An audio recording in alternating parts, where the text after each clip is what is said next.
फतेहाबाद में सीएम का राज्य स्तरीय विभाजन विवेक्षिका कार्यक्रम, क्या कुछ कह रहे हैं सीएम, चलिए आपको सुनाते हैं। दाना जी उपस्थित सभी पंचनाथ स्मारक ट्रस्ट के अन्य पदाधिकारीगण, मंच पर विराजमान या सभा सामने बैठे हुए सभी हमारे समाज के सामाजिक नेता, उपस्थित बुजुर्गों, नौजवान साथियों, माताओं बहनों, पत्रकार छायाकार मित्रों, कलाकार बंधुओं,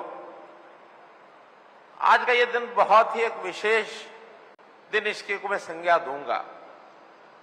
जैसा स्वामी ने कहा, 14 अगस्त देश के प्रधानमंत्री जी ने 15 अगस्त 2021 के दिन लाल किला के प्राचीर से इस विषय की याद सारे देश को, दुनिया को कराई थी। जब से देश आजाद हुआ है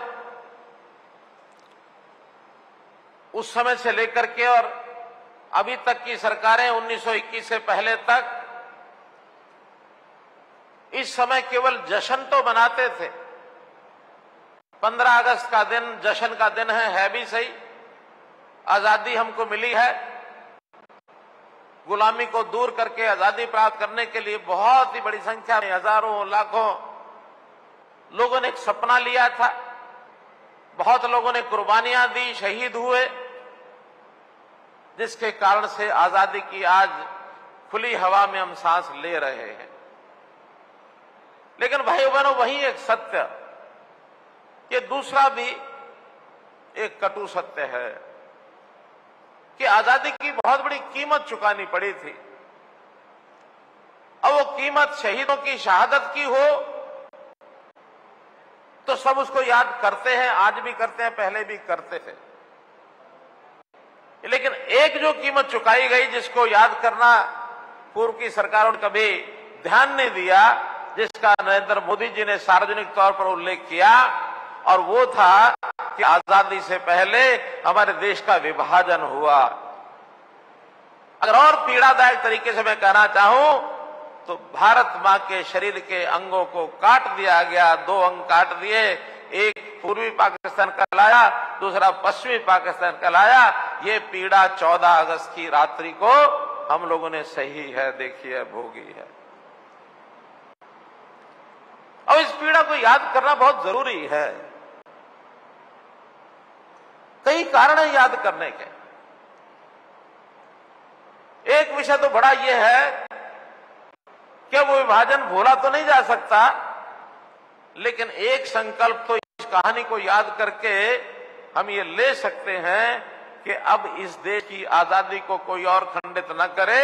दोबारा से भविष्य में कभी 1 इंच भूमि भी हमारे देश की अलग न हो जाए, ये संकल्प आज के दिन हमको लेना है। ये संकल्प लेना है। भाइयों बहनों, ये कहानी उन लाखों शहादतों के खून के साथ लिखी गई है।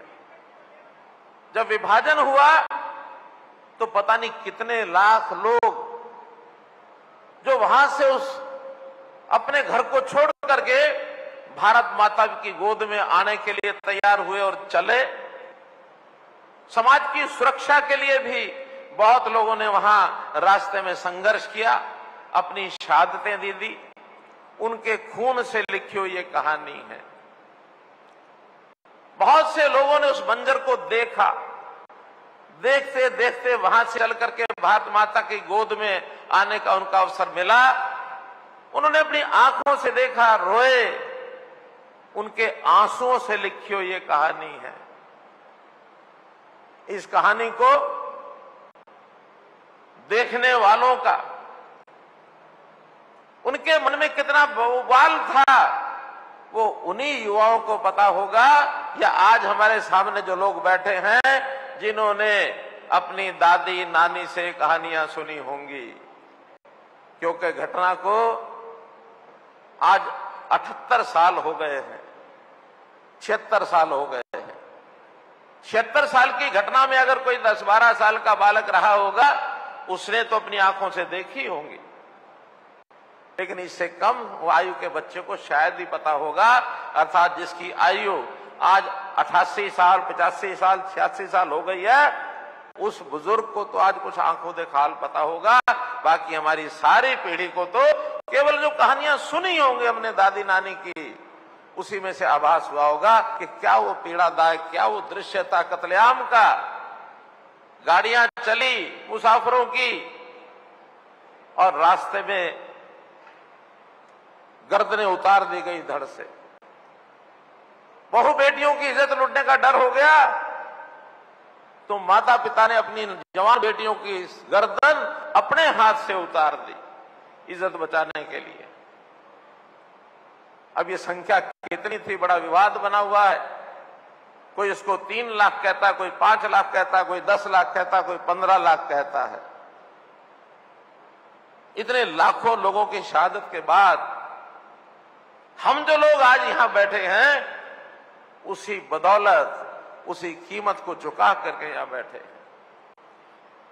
आज हमारा फर्ज है ऐसे शहीदों की शहादत को, उनका स्मारक बना करके हमेशा हमेशा याद रखा जाए। और मैं आभारी हूं स्वामी धर्मदेव जी का, मैं आभारी हूं सुभाष सुधा जी का, मैं आभारी हूं पंचनद स्मारक ट्रस्ट का, जिन्होंने सबने मिल करके इस आवाज को पिछले 15 वर्ष से अपने दिमाग में, दिल में बैठाया हुआ है, इस विचार को, और इसको पूरा करने के लिए उन्होंने एक संकल्प लिया हुआ है। अब ये संकल्प मैं निश्चित रूप से कह सकता हूं कि वो जरूर पूरा होगा, जरूर पूरा होगा, बीच में ही रहेगा। और प्रधानमंत्री जी ने जो बात लाल किला से 15 अगस्त 2021 को बोली थी, उसको मैं दोहरा रहा हूं। उसको पूरा करने के लिए भी आवश्यक है, विभाजन की पीड़ा को कभी भुलाया नहीं जा सकता। वैसी नफरत और हिंसा के कारण हमारी लाखों बहनें और भाई दरबदर हो गए और तमाम लोगों को अपनी जान से हाथ धोना पड़ा। ऐसे शहीदों की याद में विभाजन विभीषिका स्मृति दिवस 14 अगस्त को याद किया जाए और उनकी यादगार में स्मारक बनाए जाएं जगह जगह। इस प्रकार के विचार उन्होंने दिए। हम इस विचार को पूरा करने के लिए भाइयों बहनों, ये जो ऐतिहासिक घटना, ये कोई सामान्य घटना नहीं थी, कोई सामान्य दुर्घटना भी नहीं थी। सड़क पर चलते हुए एक्सीडेंट हो गया, 2-4 लोगों की मृत्यु हो गई, परिवार के लोग कुछ साल याद रखते हैं, लेकिन उस पीड़ा को कुछ ना समय बाद भूलना पड़ता है। लेकिन ये जो घटना हुई है, ऐतिहासिक घटना, इतिहास भरा पड़ा हमारी घटनाओं का। आज आखिर महाभारत क्या था? महाभारत भी एक ऐसी ऐतिहासिक घटना थी जिस घटना में लाखों जानें गई थी और उस घटना के नायक जिन्होंने युद्ध करवाया था, मृत्यु तो उसमें भी बहुत हुई थी, उस नायक को मैंने भगवान का दर्जा दिया। क्यों? एक संदेश के लिए। वो संदेश ये था, न्याय और अन्याय की लड़ाई में न्याय की विजय होनी चाहिए, सच्चाई की विजय होनी चाहिए, अन्याय परास्त होना चाहिए, झूठ की हार होनी चाहिए। ये एक सिद्धांत कायम करने के लिए महाभारत में लाखों लोग युद्ध में मारे गए थे। महाभारत के युद्ध को आज भी हम याद करते हैं। रामलीलाएं, रावण और राम के युद्ध को कितने हजारों साल पुरानी घटनाएं हैं, आज भी हम याद करते हैं। तो ये सारी घटनाएं संदेश देने के लिए होती है मित्रों, भाइयों बहनों। तो इस संदेश को देने के लिए हम लोग हमेशा उस पीड़ा को याद करते हुए और इसका हर वर्ष एक कार्यक्रम ये करेंगे। मेरे मन में एक पीड़ा इसलिए भी है जो हमारे स्वामी जी ने बताई। मेरा परिवार भी 1900 परिवारों में था जो वहां से चल करके आए। अगस्त के महीने में क्या क्या मंजर रास्ते में देखा, और केवल शरीर पर 3 कपड़े, बाकी कुछ नहीं, और आ करके अपने जीवन बसर के लिए रोहतक जिले का निनाड़ा गांव है, वहां आकर के बसे सबसे पहले। वहां पर मजदूरी की। वो बताते थे एक स्कूल की बिल्डिंग बन रही थी, वहां मजदूरी करके उसकी दीवार की चिनाई के लिए जीवन प्रारंभ किया। 1 महीने की मजदूरी के बाद कुछ पैसा इकट्ठा करके हमारे दादाजी पिताजी ने, और पास में कस्बा है महम, वहां से जाकर के कुछ प्याज खरीद के लाए और गांव में एक छोटी सी दुकान, पहले फेरी लगाई, फिर दुकान बनाई। उस दुकान पर प्याज, आलू, सब्जी, बाद में किराना, कपड़ा सब कुछ रख करके, मैं छोटा था जब मेरी आयु 6 साल की मात्र थी 1960 में, उस समय मैंने वो दुकान देखी, हमारे दादाजी जो करते थे। अब उसके बाद के आगे संघर्ष परिवार ने किया, बहुत आगे बढ़े, पढ़ाई हो गई, भाई अपने अपनी जगह चले गए, हमारे चाचा जी अपने अपने परिवारों को पालने के बाद ठीक ठाक स्थान पर पहुंचे। आपके सबके आशीर्वाद से मुझ जैसे व्यक्ति को आज हरियाणा में ये स्थान मिला। कोई सोच नहीं सकता था कि इस प्रकार का स्थान इस समाज में से निकला हुआ कोई आदमी जाकर के देश के, समाज यानी प्रदेश के लोगों की सेवा करने का अवसर प्राप्त होगा। हमको मिला है। अब इसमें एक बहुत बड़ी बात जो स्वामी जी इंगित कर रहे थे, प्रदेश में 2 करोड़ 80 लाख की आबादी है, 70 लाख परिवार हैं। देश के शासनकर्ता का एक धर्म होता है, वो धर्म है अपने पूरे प्रदेश की जनता को अपना परिवार माने, अपने पूरे प्रदेश को परिवार माने। बहुत लोग, कभी कभी ना समझ लोग, जिनको मैं कह सकता हूं, कभी कटाक्ष कर देते हैं मेरे ऊपर, इसको क्या पता है इसका कौन सा परिवार है, ऐसा वो कहते हैं। और मैं कहता हूं हरियाणा का 2 करोड़ 80 लाख लोग ये मेरे परिवार के सदस्य हैं, इनका दुख सुख ये मेरा सुख दुख है, मुझे ये करना है। और मैंने एक कार्यक्रम शुरू किया हुआ आजकल, मेरे पास सब लोगों का हिसाब किताब, हर परिवार का, हर समाज का, हर व्यक्ति का हिसाब आज सरकार के माध्यम से हमें इकट्ठा किया, फैमिली आईडी बनाई है। मुझे हर व्यक्ति का जन्मदिन किस दिन होता मुझे पता है, और मैंने अपनी ओर से जन्मदिन की बधाई भेजना शुरू किया सबको। आपके जन्मदिन में पिछले 4 महीने के अंदर कुछ लोगों को बधाई संदेश मिले हो तो जरा एक बार हाथ खड़े करके बता दो। इतने सारे लोग हैं, इनको सबको संदेश मिले, और 2 करोड़ 80 लाख सब लोगों को संदेश देना मेरा काम है। आखिर मेरे परिवार के लोग हैं, इसीलिए मुझे उनको संदेश देने में आपत्ति क्या है। अब ये अलग बात है, राजनीतिक तौर पर उसमें कई प्रकार के पक्ष विपक्ष, आलोचनाएं, प्रत्यालोचनाएं, ये सब चलते रहते हैं।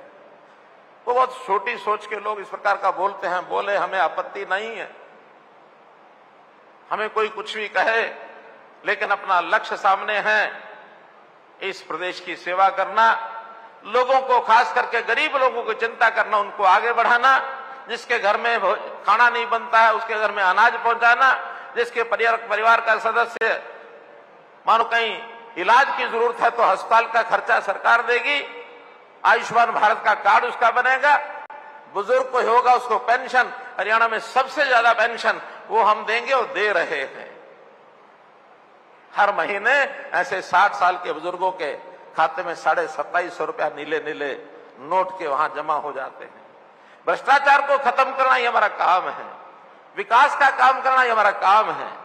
ये मैं बातें इसलिए कह रहा हूं कि कुछ अपने समाज के लोग कह रहे हैं कि समाज का तो है, समाज के लिए क्या किया।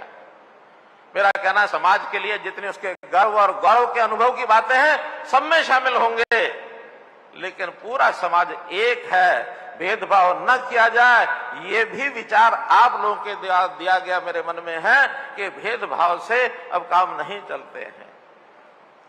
हम अपने आप को पंजाबी संस्कृति के पोषक मानते हैं, उस संस्कृति को हमको पोषक करना, उसको स्थायी रूप से उसके लिए काम करना, उस संस्कृति में जो अच्छे पहलू उनको आगे बढ़ाना चाहिए। सब बढ़ाएंगे, मैं उसमें सहयोगी बनूंगा।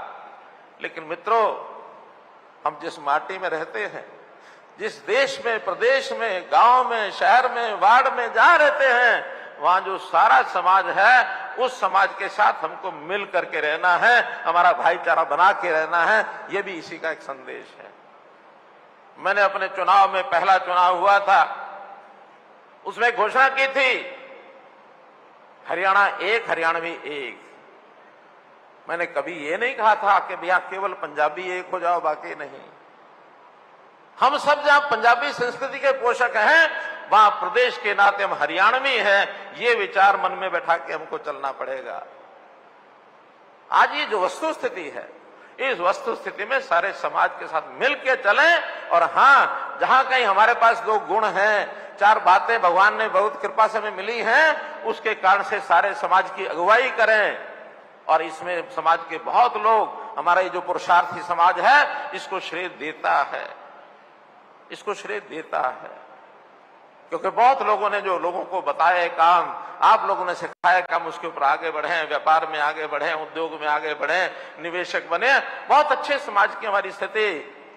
भले ही 47 में घर परिवार छोड़ करके बिना सामान के यहाँ आए थे, लेकिन काम करने की जो प्रेरणा थी, स्वाभिमान था, उसके कारण से जो यहाँ चर्चा उस समय चली थी कि इस समाज को बेचारा समाज है और वहां से सब छोड़ के आया है, दया भाव लोगों ने दिखाया और ये भी कहा कि ठीक है, इस समाज को आरक्षण दे दिया जाए। मैं समाज के उस समय के अग्रणी नेताओं का बहुत सम्मान से उनकी इस बात की प्रशंसा करता हूं कि समाज के लोगों ने कहा कि नहीं नहीं, हमको आरक्षण नहीं लेना है।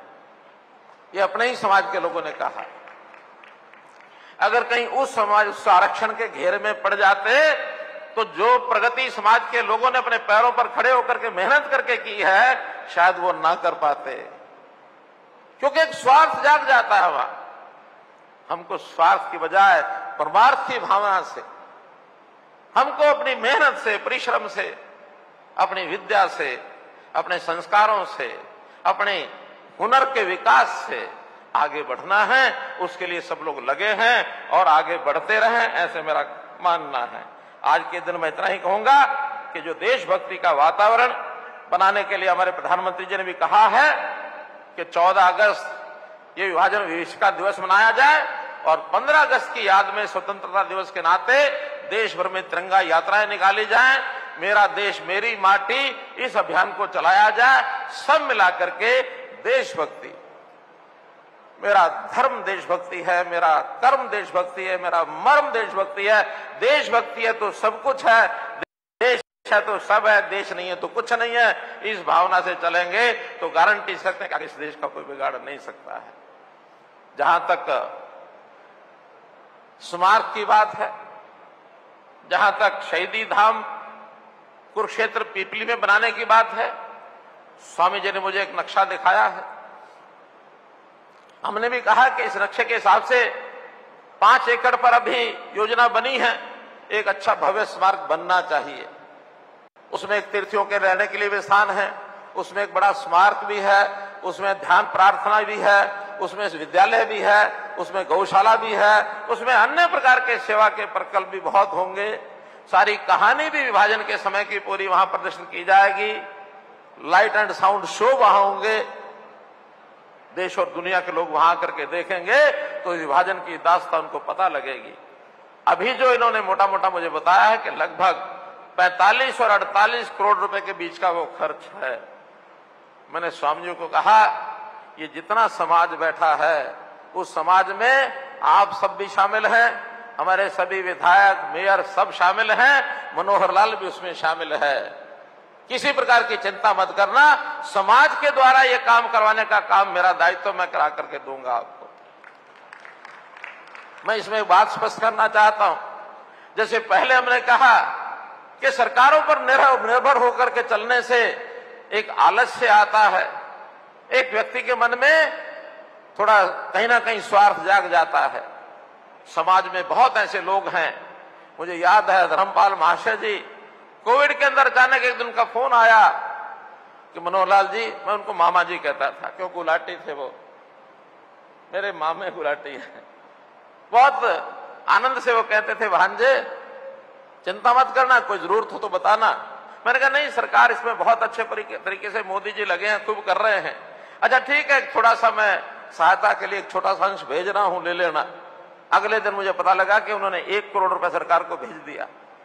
मैंने कहा सामाजिक कामों के लिए, कहने लगे मेरा जिंदगी है कि नहीं है, मैं अपने परिवार में बाकी लोग कह के जा रहा हूं, सामाजिक कामों में जब भी कभी कोई आवश्यकता जितनी पड़े उतनी मैं देने के लिए तैयार हूं।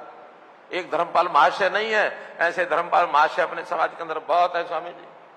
एक इशारा करने की जरूरत है। आज तो 48 करोड़ की आप बात कर रहे हैं, इससे ज्यादा एक जीरो भी लगा देंगे तब भी हम पूरा करके देंगे। आज मैं सुधा जी से बात कर रहा था, मैंने कहा थोड़ा स्वामी जी ऐसा कहा है इन्होंने, तुरंत उन्होंने कहा कि मेरे पास इन्होंने सूची भेजी है 1 2 3 4 5 6 7 8 9 10 लोगों की, सभी मंच पर बैठे हैं, और भी आगे कोई एक और 11 लोगों की सूची है। अब इन सब 11 लोगों ने कहा कि इस स्मारक में जो बनेगा शहीदी धाम पंचनाथ स्मारक पिपली में, उसके लिए जो खर्च बताया गया है, सभी 11 लोग 51 लाख रुपया इकट्ठा करके देंगे, कहीं से भी देंगे। और ये सरकारी पैसा नहीं होगा, ना इनका अपना व्यक्तिगत होगा, समाज को जोड़ के चलना है। सुभाष सुधा जी हैं उसमें, घनश्याम अरोड़ा जी हैं, विनोद भयाना जी हैं, इन्होंने तो लिस्ट दी है, एक एक सज्जन खड़े होकर के बताए। सुभाष सुधा जी बोलो कितने लाख? 51 लाख। घनश्याम अरोड़ा जी नहीं, बोलो मुंह से। 51 लाख। विनोद भयाना जी 51 लाख। प्रमोद विज जी है नहीं, आपने अपने आप लिखा होगा। बनीश ग्रोवर जी 51 लाख। गौतम सरदाना जी 51 लाख। सीमा त्रिखा जी,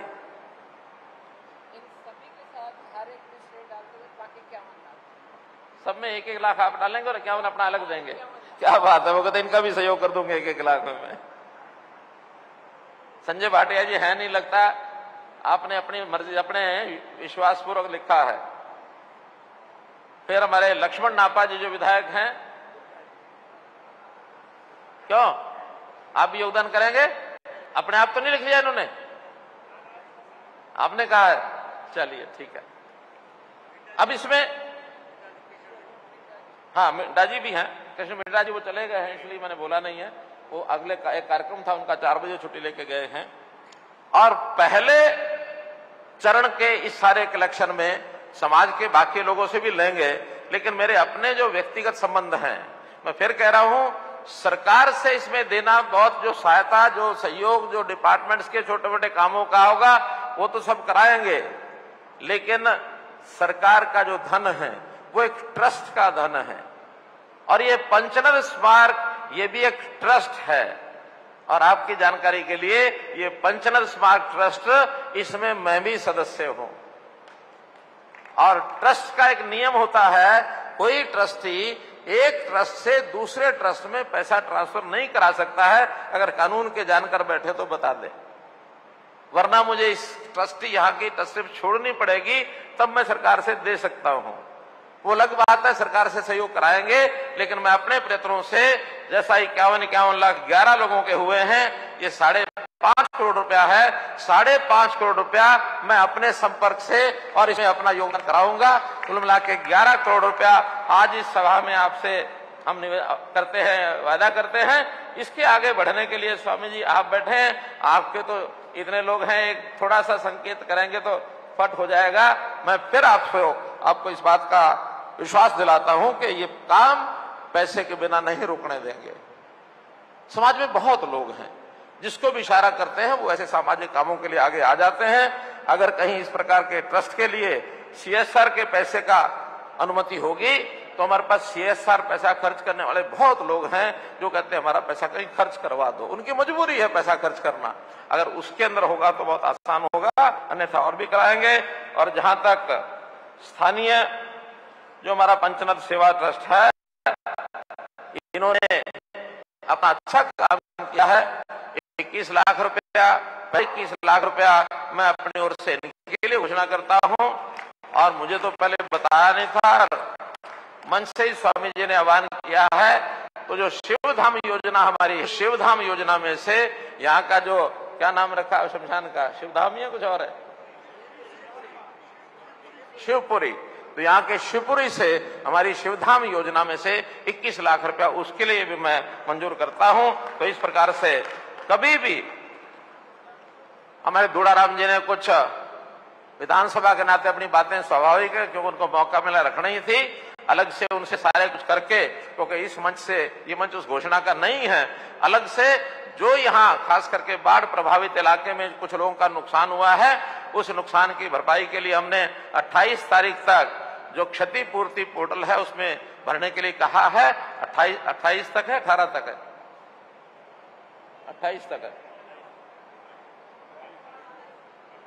28 है, 18 है या 28 है, जो दी है डेट है उसकी है, उस समय तक सब अपनी एंट्री उसमें करें। उसके तुरंत बाद जिसका जितना नुकसान हुआ है उसका नुकसान की भरपाई की जाएगी।